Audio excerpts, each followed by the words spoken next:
What's up guys, Houndish here, and today we're back with Destiny 2's weekly reset, and of course it is the 26th of January, so we've only got 2 weeks remaining for this season. And we should be getting plenty of Season 13 details soon. But for now, this week sees the reset of the new secret mission in the European Dead Zone, so more chances at Hawkmoon random rolls, the new exotic ship, and we'll see if any unexpected surprises pop up. But otherwise, it is double loot in the Nightfall Ordeal this week. We'll cover all of that, plus our relevant destination activities, vendors, rewards, plus a couple of worthwhile mentions from Bungie. So guys, as always, I hope you do enjoy this video. But first, my friends over at Now Drinks make tasty and healthy alternatives to energy drinks for gamers. And right now, you can get a free Stealth Edition shaker if you use code Houndish at checkout, so if that sounds good, the link is in the description box below. Initially, for our Season of the Hunt content, we do have the reset for the Hawkmoon mission, and of course its rewards, so we're back to being able to farm out 2 Hawkmoons per week per character, with random rolls as far as we know. So good luck if you're still farming the perfect roll, but of course there is also the Radiant Accipiter ship, which should be easier to acquire this week or next depending on your progress collecting the feathers. Bungie Help also tweeted that they resolved an issue where the Birds of a Feather Triumph wasn't unlocking for players when completing the Harbinger mission, so that's the one where you need to complete it with the Hawkmoon equipped. Take note of that if you haven't done it already. And they confirmed that the activity will be sticking around after this season, so as far as we know, we should still be able to hunt down new rolls on Hawkmoon or finish up parts of the quest and stuff like that. Otherwise, as far as we know, the main kind of content beats for the season have likely happened, so we could still be looking at possible cinematic content or end of season things if Bungie are going to do that. So as always, I'll keep you posted if we get any additional info, and be sure to keep it locked and loaded right here on the channel. Now though, as we move over to the Eververse store this week, right here as always, we do have a bunch of stuff featured for silver. Quick shout, according to todayindestiny.com, the On Ash and Wings ornament right here will appear in the Bright Dust section next week, so if you haven't grabbed it yet, and you do have Bright Dust, you may want to wait till next week, but that is according to Today in Destiny at least. Otherwise, for the main Bright Dust section right here, we've got the Amethyst Bloom shader. We'll take a quick look since it is new for this season.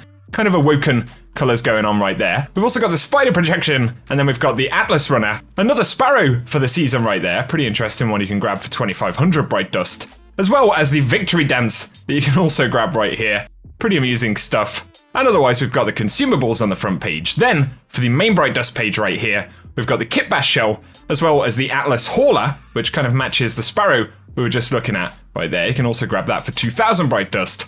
We've got the Linear Fusion Dance and the Mad Son of Seychelles Sparrow, and then the Refashioned Shapes ship, kind of Scarlet Keep themed one right there, and the Old Ways ornament for the Cloud Strike, which is pretty cool. You may want to grab that for Bright Dust, as well as Too Hot. And then we've got the Catch Flight entrance, the Guiding Light Transmat effect, the Reflection Effects Transmat effect, and then the Biolume shader from back in Season of Arrivals. Looks pretty standard on this gear, but also Atlantic Rush, which is a very, very bright shader right there. And then we've got the Reef Maid shader, as well as Desert of Gold. Man, some pretty funky colors you can grab this week in the Bright Dust section, and otherwise consumables once again.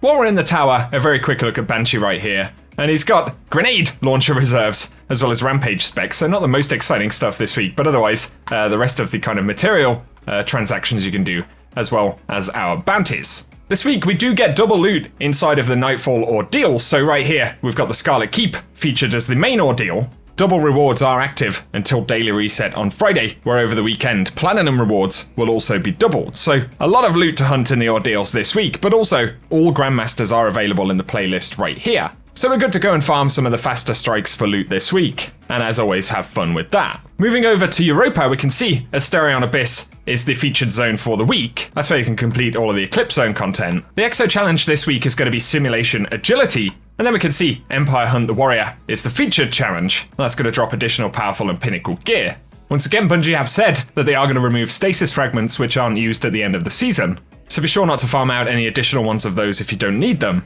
And then there is the Deepstone Crypt with Pinnacle gear, and the Of All Trades challenge is featured for this week, with additional Pinnacle drops.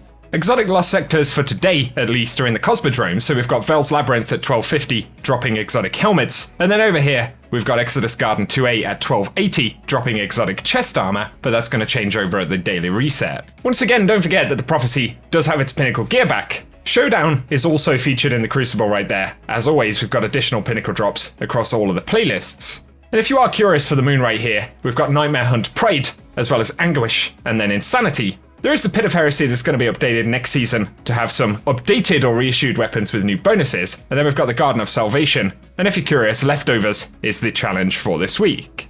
Finally, when it comes to the Dreaming City content, this week's Ascendant challenge should be in the Samaric Garrison, accessed via the Chamber of Starlight in Res Silvia. So as always, if you want the location for that one, I'll let it run out at the end of the video. But otherwise for today, that's everything that we have to talk about in the weekly reset. So guys, as always, I'll be keeping you posted on all the new stuff we get, info from Bungie, any content that happens to pop up in the game, and things like that. So stay tuned here on the channel, get subscribed and turn on notifications if you don't want to miss out on anything. Let us know any stuff you are jumping in or maybe finishing up before the end of the season down in the comment section. But otherwise for now guys, as always, I appreciate you tuning in, and whatever you get up to, I hope you have an awesome day.